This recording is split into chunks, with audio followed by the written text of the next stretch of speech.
Good evening, I'm Susan Ormiston, and this is The National. A family held by the Taliban returns to Canada. A former hostage tells us why their ordeal isn't over. I didn't know if I was the enemy or if I was seen as a friend.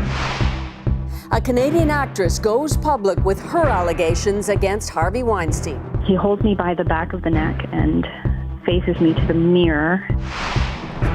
U.S. demands for NAFTA talks could drive up the cost of making cars. Plus, Canadian champs compete in a grueling sport that's growing fast. As soon as we tried it, we sort of were like, oh, this is this is something we really like. They're free and finally nearly home after being held captive for 5 long years in Afghanistan, where their 3 children were born. Canadian Joshua Boyle, his American wife, Caitlin Coleman, and those young kids are arriving tonight in Toronto. The CBC's Nicole Ireland is at Pearson Airport waiting for a reunion with anxious and relieved family. Nicole. Well, Susan, we are here at Pearson. We are waiting to see if Joshua Boyle and Caitlin Coleman, along with their 3 children, do come through those doors behind me. A flight did arrive from the UK about 25 minutes ago. We still haven't seen any sign of them. Here's what we do know. We do know that the couple and their children left Pakistan and went to the UK. Pakistan, of course, is where they were rescued, we believe, a couple of days ago. We're not sure about the details of that rescue. The government of Canada is keeping that quite tight-lipped. We do know, however, that Prime Minister Justin Trudeau has thanked the U.S. and the Pakistani army for whatever role they did play in that. So at the moment, we have not seen them. We are hoping to perhaps catch a glimpse of a very emotional reunion when they come through that door. Thanks, Nicole. We'll be watching with you throughout the evening. Well, the family's arrival is certainly a moment of celebration, but as Hannah Thibodeau reports, their ordeal may not be truly over for months, even years to come. Joshua Boyle, his wife Caitlin Coleman, and their 3 children will have a lot to deal with to adjust to life now. This man understands what they'll face. It will be extremely confusing for Joshua and Caitlin. In 2008, Jerry Van Dyke was working as a journalist when he was captured by the Haqqani Network, a group linked to the Taliban. He was released 45 days later. Van Dyke says Joshua and his family will be offered counseling and assistance, but he says they'll also face tough questions, just like he did from security agencies. Personally, I didn't like the way I was treated. I felt initially they were very aggressive in the way in which I was treated, and I honestly said, am I a prisoner again? I didn't know if I was the enemy or if I was seen as a friend, because of what in the world were you doing up in the mountains going around and being with these people in the first place, that sort of thing. So their problem is going to be, what in the world were you doing in that part of the world, and ended up with the Taliban. Tough questions like that are already being asked by Caitlin's father, telling ABC News he's angry with Joshua Boyle for going to Afghanistan in the first place. You know, taking your pregnant wife to a very dangerous place, to me, and the kind of person that I am, it's unconscionable.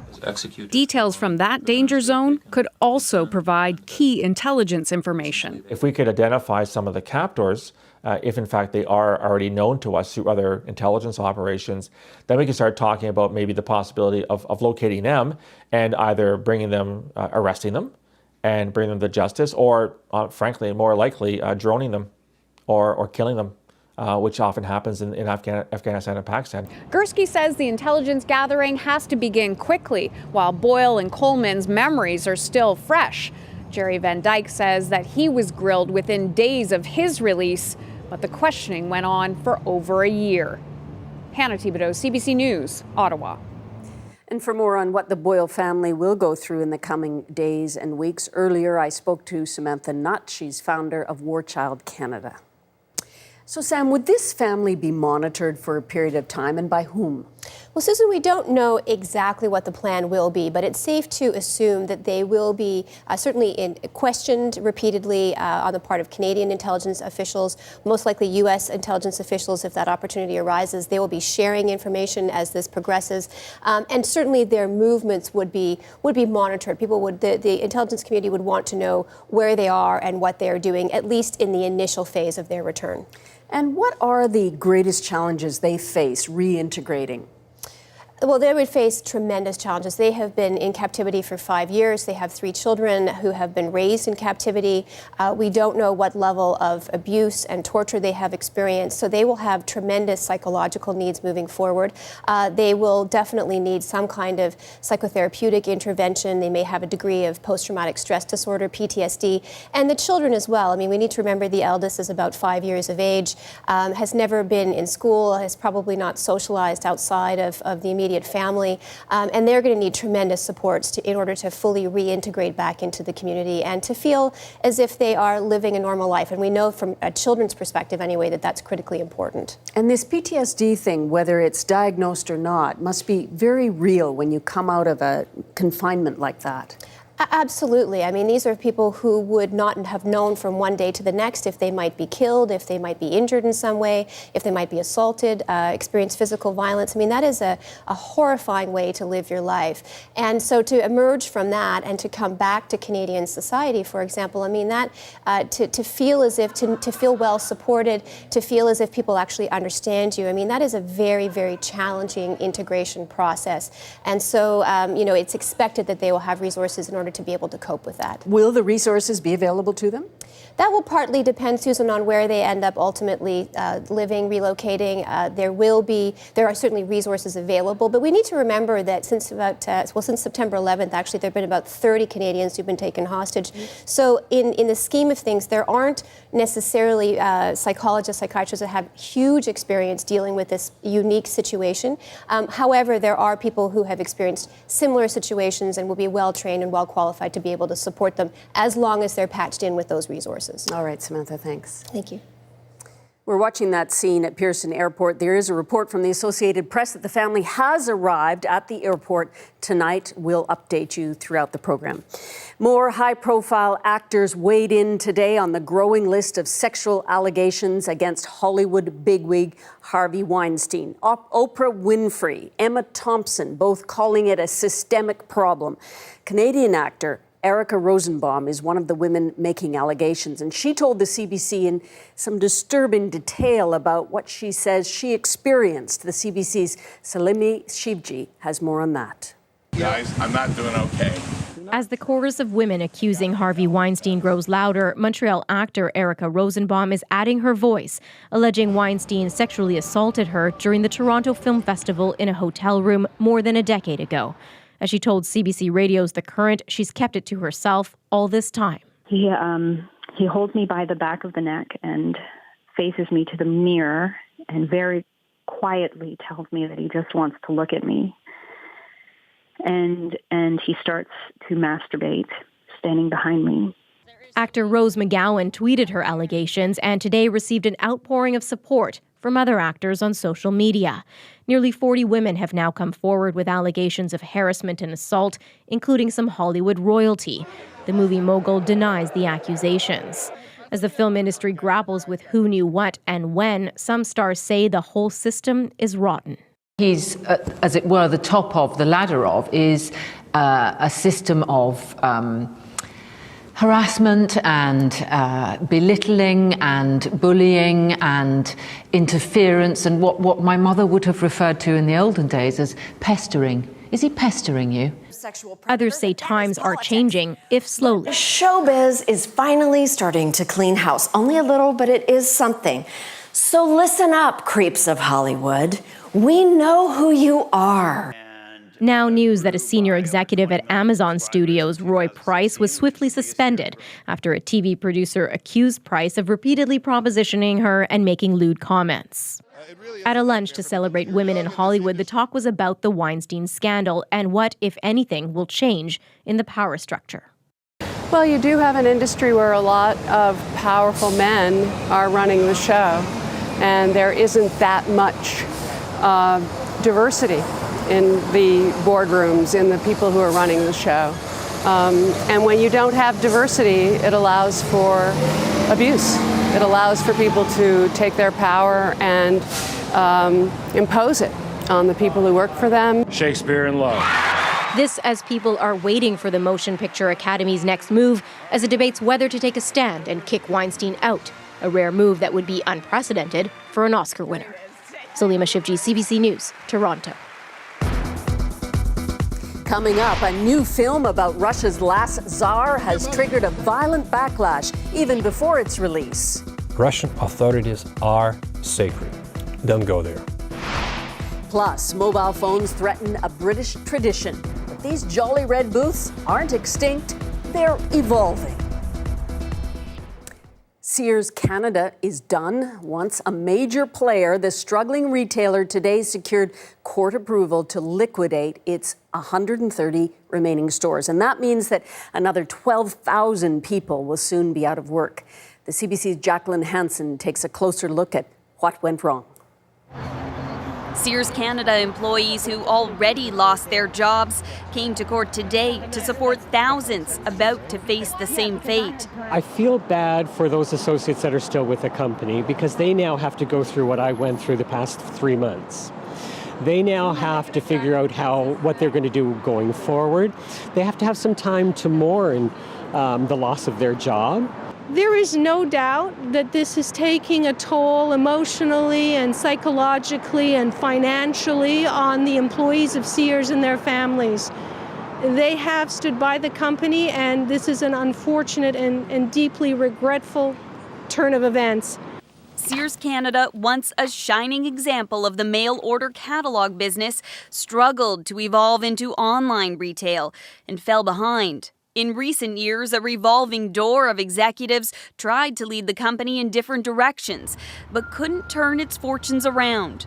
In June, the retailer sought bankruptcy protection, closed stores, cut jobs, and tried to find a buyer who would keep the company alive. But the clock kept ticking as Sears Canada continued to lose millions. Today, the judge saw no clear way to keep it going. I have nothing else to lose. Some blame those at the very top for Sears Canada's ultimate failure. If nothing's reinvested back into our company, the company's doomed to fail. Many industry analysts say it's because executives and investors put their own short-term financial interests ahead of the company's. I think we always want to say it's a management problem, and sometimes mostly it's not true. In this case, it is a management problem. They decided to pull the cash out of the business. The only winners in the last 10 to 15 years, because it hasn't been in sales, have been the investors, so the shareholders, and internal management. Earlier this week, Sears Canada told employees that the actions being taken are simply a reflection of the state of the retail market. And Sears is hardly the only one to struggle, stumble, and fail. Today, it joins a growing list of major big box retailers in Canada forced to close their doors for good. Jacqueline Hansen, CBC News, Toronto. Not long ago, Prime Minister Justin Trudeau suggested that NAFTA would survive just fine with maybe a few tweaks to appease U.S. President Donald Trump. Instead, the Americans have unleashed an avalanche of demands that favor the U.S. so strongly that some now wonder if the deal can survive at all. Katie Simpson is covering the trade talks in Washington, where much of the tough talk today was over cars. The American demands are being described as outrageous and could kill thousands of jobs across the continent. A source familiar with the talks tells CBC News the U.S. wants to boost North American content requirements for the auto sector. Right now, all vehicles produced under NAFTA must contain 62.5% of parts that are made in North America rather than other places like South Asia. The U.S. wants to increase the North American share to 85%, which would spike production costs.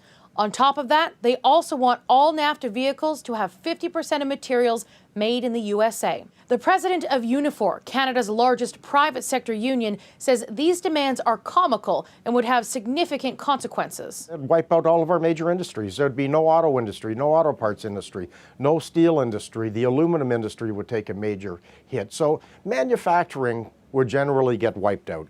So this isn't going anywhere. It's a foolish proposal. A spokesman for Foreign Affairs Minister Chrystia Freeland says the government will not accept proposals that put Canadian jobs at risk. The U.S. also started tabling its dairy demands, which is another contentious issue for Canada. For now, the Americans want greater transparency around Canada's supply management quota system. They didn't demand access to Canadian markets for U.S. dairy products today, but U.S. negotiators say that is expected. Given that Donald Trump has called Canada's dairy regulations unfair, Canadian dairy producers remain anxious about what is yet to come. Katie Simpson, CBC News, Washington. And Donald Trump inflamed tensions today between the U.S. and a longtime rival, threatening to scrap the Iran nuclear deal outright unless Congress imposes tough new sanctions. That did not go down well at all in Tehran, which says it will restart its nuclear program if Trump goes through with his threats. Keith Bogue has more on that situation tonight. In Tehran, Donald Trump's speech ran live on evening television. Shopkeeper Reza Abdol-Maleki took it in and declared the American president crazy, really crazy. But that was not Trump's concern. History has shown that the longer we ignore a threat, the more dangerous that threat becomes. In just a few years, as key restrictions disappear, Iran can sprint towards a rapid nuclear weapons breakout.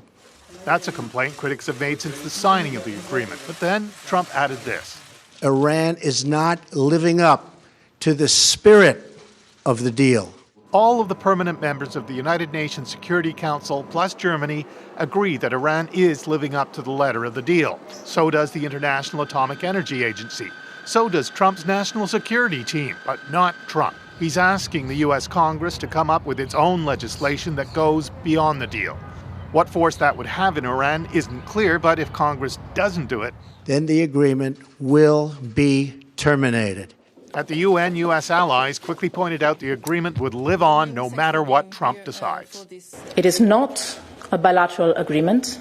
It does not belong to any single country, and it is not up to any single country to terminate it.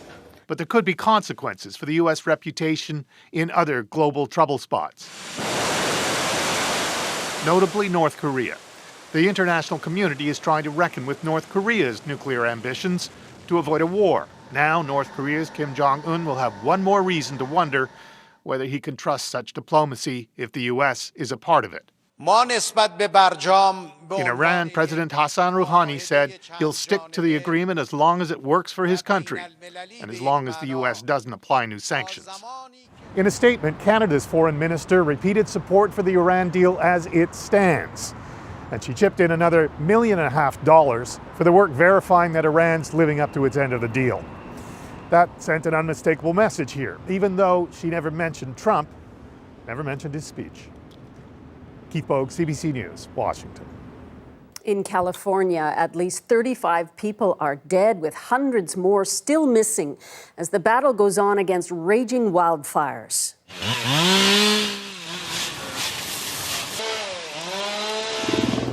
Multiple fires have already destroyed at least 3,500 homes and businesses. The worst are concentrated in Northern California's famous wine region, and that's where dry conditions and winds of up to 100 kilometers per hour have made containment all but impossible. The fires are so intense that officials say the remains of some victims may never be properly identified. But there has been some good news. A major fire burning near Anaheim is now largely under control, and officials say they expect to have it completely contained in the coming days. Well, when he was elected to Calgary City Hall 7 years ago, Naheed Nenshi became Canada's first Muslim mayor. Popular, charismatic, he was even dubbed the world's best mayor in 2014. But Nenshi is now fighting for his political life in municipal elections on Monday. Carolyn Dunn reports. All right. Naheed Nenshi cast a ballot for himself on a city bus turned advanced polling station. In his bid for a third term, Nenshi is promising to continue building what he calls a modern, progressive, diverse city. We've got a choice. Do we want to keep going? Do we want to keep moving forward? Do we want to build a better economy, stronger and safer communities, and an even smarter city hall? Or do we want to go back? Do we want to go back to a colder, meaner place? That's not how Nenchi's main rival sees it. Bill Smith is a fiscal conservative who wants to halt tax increases and is dubious about Calgary's planned commuter train expansion. We need strong collaborative leadership. We need to make sure that we have fiscal responsibility, and we have to have safe and vibrant communities. And we've said this from the beginning. It's tough to say whose message is gaining traction with Calgarians. At least 2 recent polls paint wildly different pictures. One has Nenchi 17 points behind Smith, another 15 points ahead. That confusion in the polls leaves the perception that it's a very tight race, notable in Calgary because the last time an incumbent was voted out of office was 1980. Nenchi captured national attention with a surprising win in 2010. He was the first Muslim mayor elected to a major city in North America. His confident, blunt style of governing helped him win an easy second term. This political scientist says that may be a liability as he seeks his third term. He is always the smartest person in the room, no matter which room it is, that he has alienated members of the business community. He's been in feuds with developers, with Uber, now with the Flames owners. Nenchi's best ammunition in the closing days of the campaign, this pollster says, may be his online supporters. He's got this big purple army of people who follow him, and he's got a massive following on Twitter, on all forms of social media. So that does have it gives him the ability to reach out and influence and engage with people. When the polls open Monday, Calgarians will decide if Nenchi merits another term or if it's time for a change. Carolyn Dunn, CBC News, Calgary. Straight ahead, obstacle course racing, a fast-growing sport. You'll see why it's attracting athletes from all kinds of disciplines.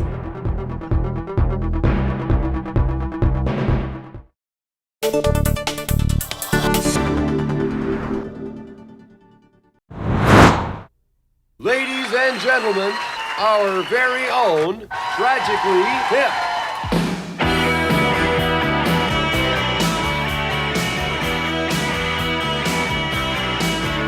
The Hip have blues in their blood, rock in their soul. The guys burst onto the scene from Kingston. Their early videos identified closely with that city.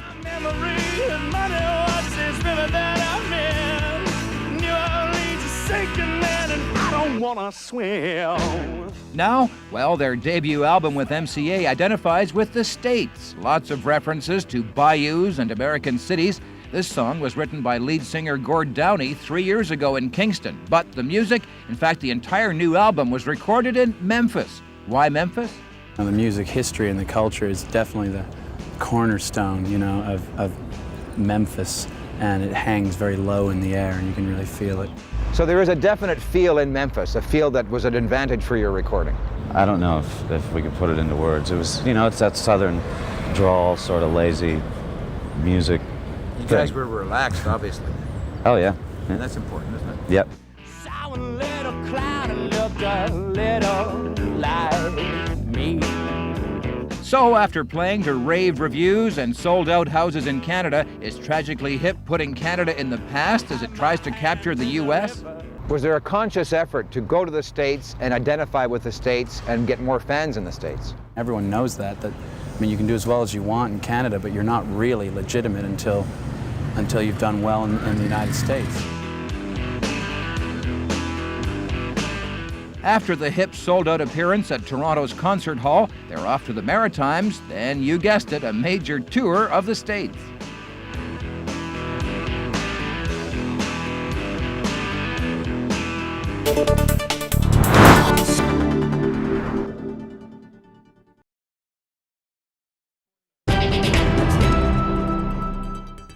Ottawa is threatening a multi-million-dollar lawsuit against the owner of the broken rail line to Churchill, Manitoba, unless it restores service to the town within the next 30 days. The rail line to Churchill was severely damaged by flooding last spring, leaving its 900 residents without any land links to the outside world. All food, supplies, and visitors must be flown in.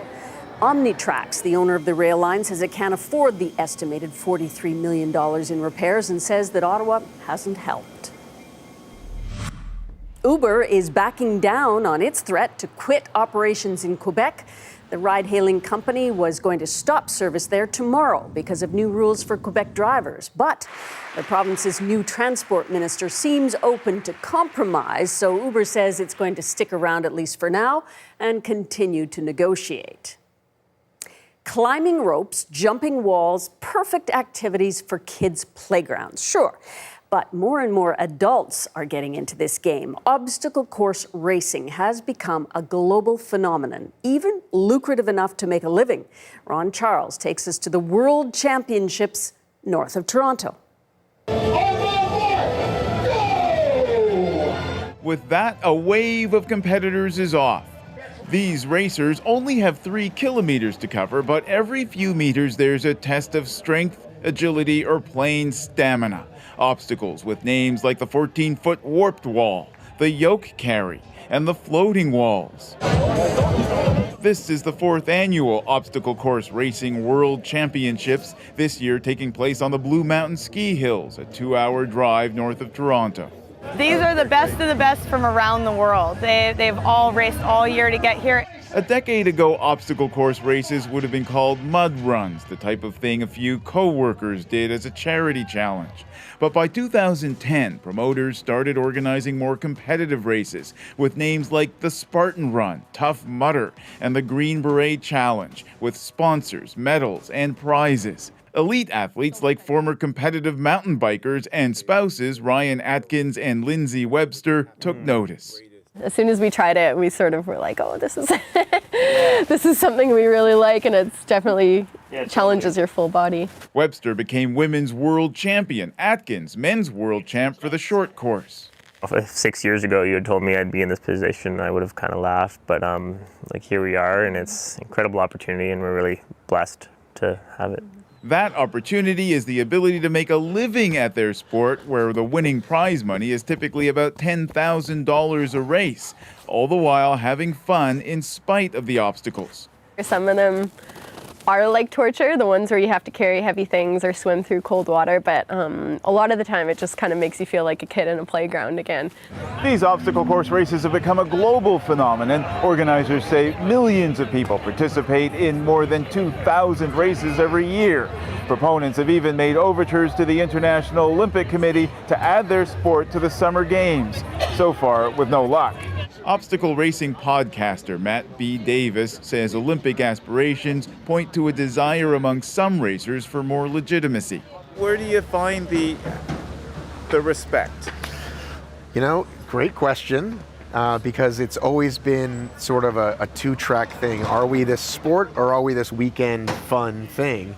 And you know, we're going to find out we're still really young sport. But the Olympics are far from the minds of the obstacle racers on today's course. They are thinking of how to get over the physical hurdles in front of them. Ron Charles, CBC News, Collingwood, Ontario. Up next, Arctic shorelines are disappearing fast. All it would take is 1 or 2 big storms, and these houses you see behind me would be gravely at risk. Erosions of eye-popping proportions, why it's speeding up, and who is feeling the impact. Plus, a Russian film on a bygone era is beautiful to behold, but it's getting an ugly reaction. Let's check the day's business numbers. The TSX edged up nearly 65 points. The dollar decreased 1/10 cent. In New York, the Dow gained 30 points, and the price of oil rose 85 cents a barrel.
uninhabited island in Canada's far north may hold a world record for how quickly it's vanishing.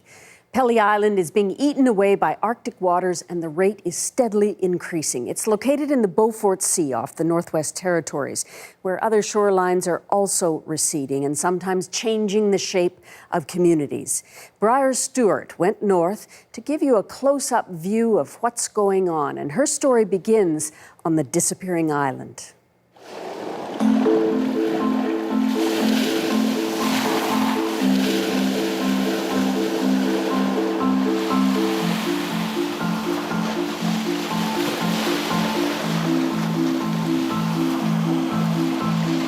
It takes a certain kind of motivation to wade through the chilly Arctic water, scanning the shore.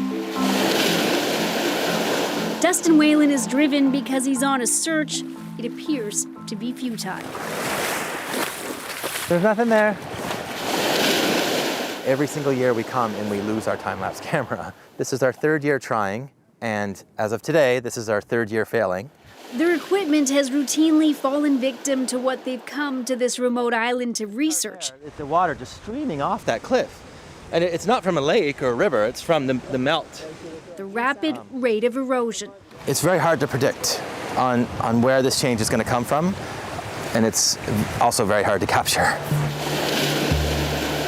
Because chunks of Pelly Island are falling into the Beaufort Sea, it's crumbling so quickly that it's considered one of, if not the fastest eroding island in the world. Pelly lies north of the Mackenzie Delta off the coast of the Northwest Territories. No one lives here, but it is home to an Environment Canada weather station. Those monitoring it started to notice how quickly the island and others neighboring it were washing away. Which is why 4 years ago, scientists started making the trek to this area every summer. And each time, there was less and less of the islands to see. The average erosion rate for this area is about 1.5 meters a year. And so in here, we're at a site that is eroding at 40 meters a year. The change is so dramatic because of how much ice and permafrost is below the surface. This is ice that has been frozen in the cliff and now is melting. As the ice melts, it trickles down the cliff, carrying some of the sediment with it. But that's not the only thing carving out the shore. The coast is being hammered by waves, making the ground unstable and precarious. Whoa! For the researchers and their cameras. That's why scientists from Natural Resources Canada are turning to drones to help them survey the changes. We can use that aerial imagery to compare from year to year to see what the coastal erosion rates are. The footage helps them develop 3D models to accurately track the disappearing islands, and those forces eating away at them are playing out across the Arctic. Researchers from around the world are monitoring Canada's northern coast, as well as parts of Alaska and Russia, where the shorelines are crumbling. The areas in red are where the fastest erosion is happening. They're losing up to 10 meters a year, which is why what's taking place on Pelly is so extreme. Obviously, there's a bunch of climate-driven factors, whether it's warmer air temperature, warmer seawater, more storms. These kind of things are affecting the entire region. The erosion taking place here may be the most dramatic in Canada, but it's happening all along coastlines, and it's having a severe impact on some communities. 100 kilometers to the south is the hamlet of Tuktoyaktuk, a community now threatened by the coast it's perched on. You can see big cracks in the ground here where the ground is shifting and thawing, and this area washed out last year. Daryl Nezagalawak is the mayor of Tuk. He says erosion has been a problem here for decades, which is why the community has been gradually shifting away from the water. We have been slowly moving for over 30 years. 30 years ago, this was the center of the community. Now it's further inland. But people still live here, and the erosion is getting worse. The ice breakup is taking place earlier each spring. And more open water means more storms, pummeling the shore and the homes. The community tried to slow it down by placing large cement slabs over the shore. They tried fabric to stabilize it. Boulders were brought up in barges and stacked along the coast, but none of it has stopped the waves. The erosion here was really happening fast last year. Which is why last winter, 4 homes were moved off of these lots and further inland. 4 others still remain. All it would take is 1 or 2 big storms, and these houses you see behind me would be gravely at risk. Get pretty dangerous sometimes. One of those houses belongs to Sandy Adam. 14 people live in this home. The property used to have a shed, but that's all gone now. So the family's possessions are scattered around what little is left of their backyard. Every time the water rises up, all that rock gets washed away. Right now it's starting to slide again. He's worried about the fall. When the winds pick up, so will the waves. He's applied for financial help to move the building, but he hasn't settled on a new place to live yet. I like this place because when whales come by, you could see them swim right by. I like being by the water. Just not this close to the water. Not this close. And when my grandkids play out, I'm scared they might break their legs on these rocks. Don't fall, babe. Stay up here. The goal is to move these last few houses as soon as possible, and no new development will be allowed to take place here. So far, the hamlet's harbor has been relatively untouched, thanks to Tuck Island. It lies off the coast and bears the brunt of most of the advancing waves. But as you can see from this time-lapse video, it too is slumping into the sea, which is why research is also underway here. This much water melting out, it's obvious that there's so much frozen ice. Back on Pelly, there's not much to do but watch and measure. Historical photographs lead researchers to believe that the island had once stretched a kilometer further into the sea. It's not that wide. I think we maybe only have another kilometer to go. You know, let's say another 50 years and this island will be gone. That may be of little consequence to the average person. After all, Pelly is just one island in a part of the country most will never see. But it is a striking example of the quickening pace of change that's happening throughout this region and the power of a warming climate on Canada's Arctic. Briar Stewart, CBC News, Pelly Island, Northwest Territories. Well, across oceans today, the vulnerable climate was top of mind at a conference on the International Day for Disaster Reduction. In Vietnam, global thinkers talked about strengthening infrastructure and investments while the country's emergency officials were busy dealing with real disaster.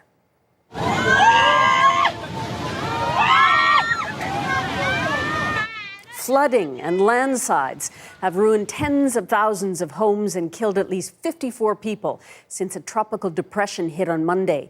Dozens are still missing. What's worse, another tropical storm is heading towards Vietnam. How countries and cities handle extreme amounts of water was surely tested this past summer. Dutch water expert Henk Ovink says we need to rethink our relationship with water in urban spaces. Here's an early look at our interview coming on Sunday.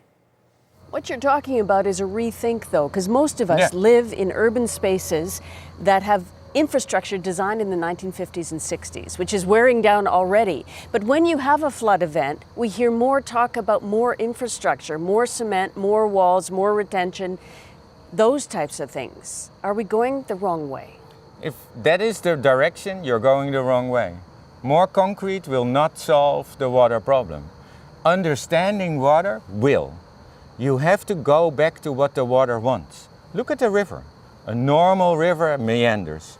And then when there's too much water, it grows. That capacity you will never hold with a wall. You can watch my full interview with Henk Ovink this Sunday on The National. Right now, though, stay tuned for a look at the Russian film that's inspired violent attacks, all because it reveals flaws in a former leader.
Those may look like scenes from a movie, but they're not. They are some of the reaction to a Russian movie called Matilda that hasn't even opened yet.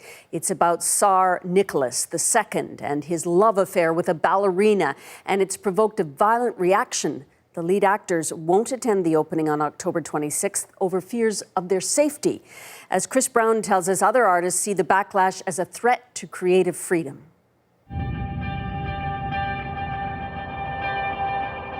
This may be the most contentious movie trailer in Russian history.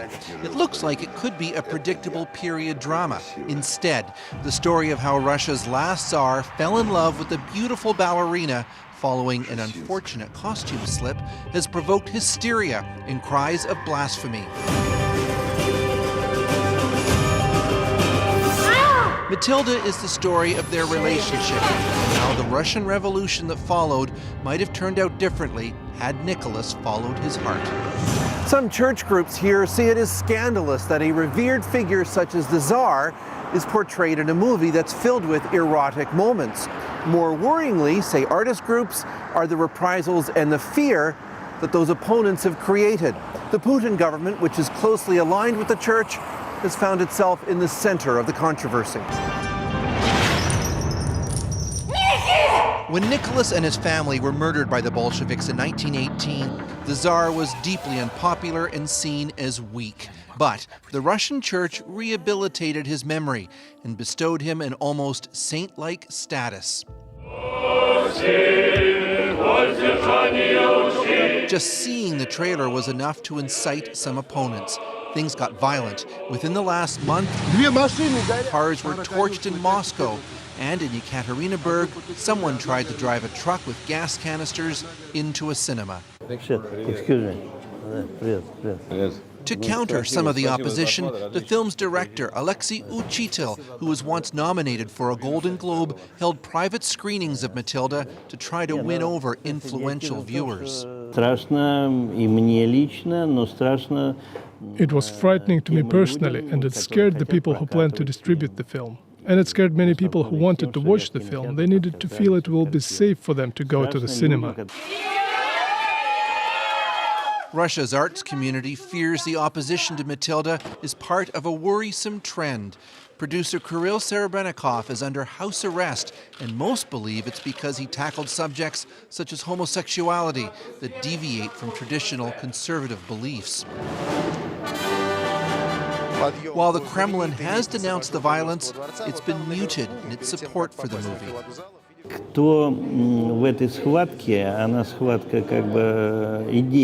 This is a battle of ideas. Can an artist work freely, or should someone control him? I believe there are some forces which try to pull our country into the dark, but we will oppose it. Could the government stop the process at the very beginning? Yes, it could. Did it want to? No, it didn't. Stanislav Kucher writes commentaries for the liberal-leaning Kommersant Radio. With the presidential election coming in March and Vladimir Putin likely trying for another term, he argues the Kremlin may see value in having the church oppose Matilda. The Russian Tsar or Emperor or First Secretary of the Communist Party or the President is sacred. So Russian authorities are sacred.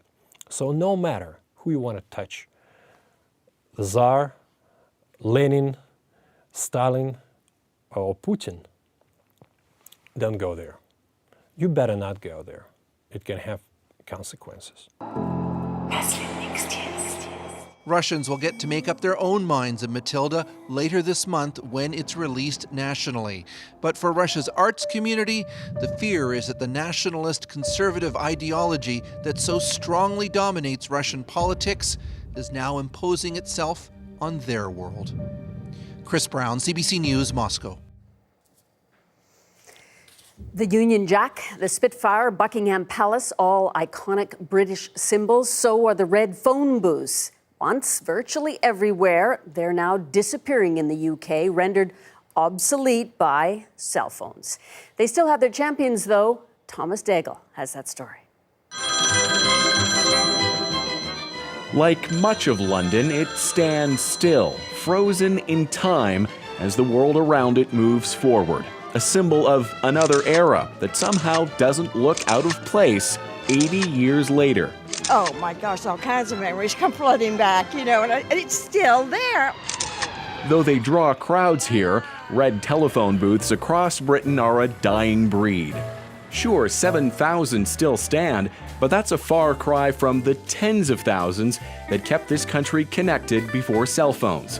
A prominent feature on London streets since 1936, the most famous model, the K6, complete with a crown meant to honor King George's Silver Jubilee. Stepping into the world of Carl Burge means stepping back into that bygone era. In Norfolk, a world away from central London, he restores those British icons from aging relic to rejuvenation. Initially, my business was going to keep telephone boxes in the UK, but people all around the globe are so passionate about red telephone boxes. It's the quintessential British treasure. Making one new again means stripping it of its soul at first. Hours and hours and hours that go into a telephone box to get it done right. Only to have it restored to its old glory and shipped away, either with a phone inside or not. This is time-consuming, soul-destroying, but essential. Burge's price? Up to $10,000 each, and he's got a long list of orders. Sign of the demand for this piece of the past. Instead of having an old, rundown phone booth just collecting cobwebs, anyone here can adopt one for less than $2 and have it restored or put to use in other ways. Umar Khalid runs what could be London's tiniest cafe, his way of saving the phone booth that stood right here for generations. Now the coffee comes with a hint of patriotism. They should be kept on the street. We should not lose the English history part of it. Across town, the irony's lost on no one. A phone booth used here to house a cell phone repair shop. Oh, I was thinking the space, very small. And what will happen if I lose one screw? The number you have dialed has been changed. In the country, old phone booths are converted for quick access to defibrillators. Elsewhere, an ATM or a library. Seems they're good for just about anything. Well, not everything. Just said there was emergency calls only and it was out of order. For that, the phone company still keeps some modern booths in service, though a growing number like this one are destined for disposal. As for the red ones, they'll avoid extinction through pride and ingenuity, leaving this garage with a new lease on life. Thomas Dagley, CBC News, London. We'll be right back for another look at our top stories tonight.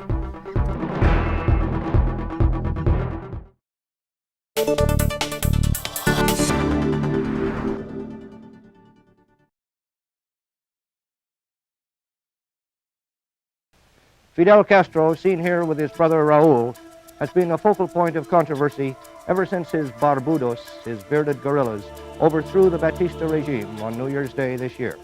His executions of former enemies, his gentle handling of communists, his land reform program involving expropriation of large United States interests, all these things have kept him in the headlines.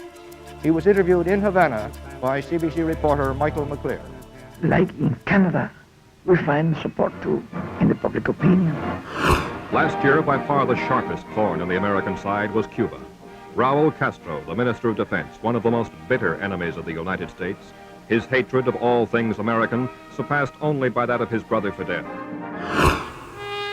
Do you think that Canada should continue to trade with Cuba despite the United States embargo on trade with that country? I don't think we should let the United States decision not to trade with Cuba to influence us. I think we have to stick to the United States policy. I personally am against any trade with Cuba. Pierre Trudeau was the first leader of a Western industrial nation to step on Cuban soil, to be greeted with a warm and friendly double handshake by Fidel Castro, since Castro came out of the mountains, leading a revolution that started turning Cuba into a communist state in 1959. At a quick news conference, Trudeau was asked if he was concerned about the people back home who were shocked by his presence in a communist state. Well, the category of people which would be shocked by that have long since been shocked by my visit to China and to the Soviet Union, so I guess I can't worry about that. The Prime Minister arrived. Fidel Castro was there to greet him with a tirade about the United States. El bloqueo contra Cuba. Castro said the blockade is a calumny. He said it's genocide. The Prime Minister made no direct response to him. In his brief remarks, he talked of a new awareness in Cuba. An expression of confidence in the increasing openness of Cuba to the wider world. Most of these people couldn't tell you the name of the Canadian Prime Minister, but they know about Canada. Canada figures high up in their hopes.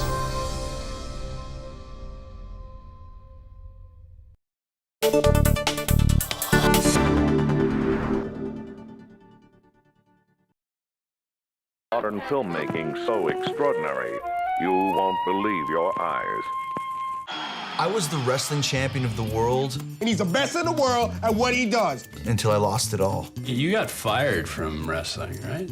Now I'm starting over and I'm free at last! And I'm gonna be the greatest actor of all time. I want to study the craft of acting. If I can get you waiting tables, you'll really be an actor. Agent is a jackass. Let's see what you got. Prepare for glory! Told you he has brain damage. No, I don't have brain damage. But I'm Chris Jericho. CBC Music presents the Canadian Music Class Challenge. Teachers, go to cbcmusic.ca/music class and upload your students playing a selected song to enter.